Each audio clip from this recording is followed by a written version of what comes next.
Direct تو کسی کی بھی ہمت نہیں ہے کہ وہ دین اسلام کے خلاف بات کرے، وہ قرآن و حدیث کے خلاف بات کرے۔ تو اس کا بہت ہی آسان طریقہ نکالا ہے کہ ہماری عوام کو علماء کے خلاف کر دیا جائے۔ تو پھر چونکہ عوام نے تو جو کچھ بھی سیکھنا ہے علماء سے ہی سیکھنا ہے۔ عوام ڈائریکٹ قرآن تو نہیں سمجھتی، وہ اتنی عربی دان تو نہیں ہوتی کہ وہ ڈائریکٹ حدیث سے جو ہے وہ دین سمجھ لے۔ تو وہ جو کچھ سنتی ہے، جو کچھ سمجھتی ہے، وہ علماء کرام سے ہی سمجھتی ہے۔ وہ مساجد میں جا کر، وہ مدارس میں جا کر سیکھتی ہے۔ ان مدارس سے جو بچے پڑھتے ہیں، کل کو وہ علماء بنتے ہیں، وہ پھر عوام کو سمجھاتے ہیں۔ تو جب عوام کو علماء کے ہی خلاف کر دیا جائے کہ یہ فضول لوگ ہیں، یہ دنیا کے نکمے ترین لوگ ہیں، یہ متشدد لوگ ہیں، یہ کسی کام کے نہیں ہیں، ہر زاویے سے ان کو غلط ثابت کرنے کی کوشش کی جائے، اور میڈیا کے ذریعے سے ہر طریقے سے جب ان کو غلط ثابت کرنے کی کوشش کی جاتی ہے، اور پھر ہمارے عوام جو بہت سارے عوام، ہر شخص اتنا سمجھدار نہیں ہوتے، اس سازش کو نہیں سمجھ پاتا، تو وہ سمجھتے کہ واقعی کہ مولوی تو ہم سے بھی بدتر ہیں، تو ان سے دین سیکھنے کی کیا ضرورت ہے، ہمیں جو کچھ پتہ ہے اس پہ عمل کریں گے، باقی اللہ تعالیٰ خود ہی معاف فرما دے گا۔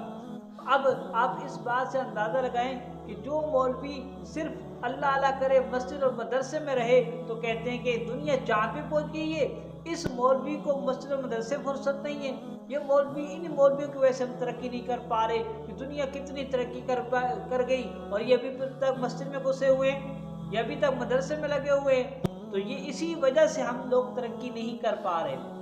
اور اگر کوئی شخص، کوئی مولوی جو ہے وہ معیشت کے میدان میں آ جائے، تو کہتے ہیں یہ دیکھیں کہ مولویوں کو اب پیسے کی ضرورت ہے، پیسہ کمانے لگ گئے ہیں۔ اور جو سیاست میں آ جائے تو کہتے ہیں کہ مولوی کے ساتھ سیاست اچھی لگتی ہے، مولوی کو اللہ اور اس کے رسول کا ذکر کرنی چاہیے، اس کو دین کی خدمت کرنی چاہیے، دین کی دعوت دینی چاہیے، وہ سیاست میں آ گئے۔ تو اب مولوی چاند دیکھنے لگے تو کہتے ہیں کہ کیلنڈر تو موجود ہے، ان مولویوں کو کوئی کام نہیں ہوتا، چاند دیکھنے کی ضرورت کیا ہے؟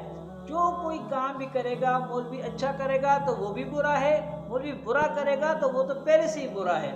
اس لیے ہر لحاظ سے کوشش یہ کی جاتی ہے کہ علماء کی برائی بیان کی جائے، تاکہ عوام کے ذہن میں جب یہ بات راسخ ہو جائے گی کہ یار علماء جو ہے وہ جو سیاست میں ہیں وہ بھی برے ہیں، جو مسجد میں ہیں وہ بھی برے ہیں، جو وہ کسی اور میدان میں ہے، وہ بزنس مین ہے تو وہ بھی برے ہیں، جو کوئی اور مبلغ ہے، دین کی خدمت کرتے ہیں، تبلیغ کرتے ہیں تو وہ بھی برے ہیں، تو ہر عالم ہی برا ہے۔ اس لیے لوگ کہتے ہیں کہ آج کل مولوی، اچھا مولوی ہے کہاں پر؟ کیونکہ جو سیاست بھی کیا اسے بھی لوگوں نے غلط ثابت کر دیا کہ سیاست بھی مولویوں کے لیے غلط ہے۔ جو مولوی سیاست نہیں کرتا، اس نے جو کاروبار شروع کیا تو کاروبار بھی مولویوں کے لیے غلط ہے۔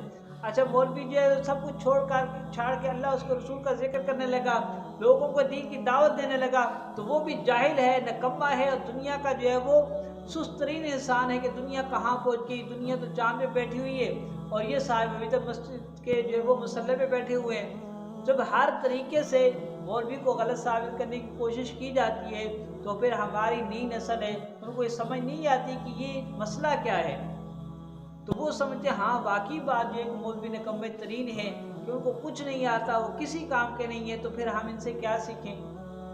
یہ تو ہمیں ان کو سکھانے کی ضرورت ہے، یہ ہمیں کیا سکھائیں گے؟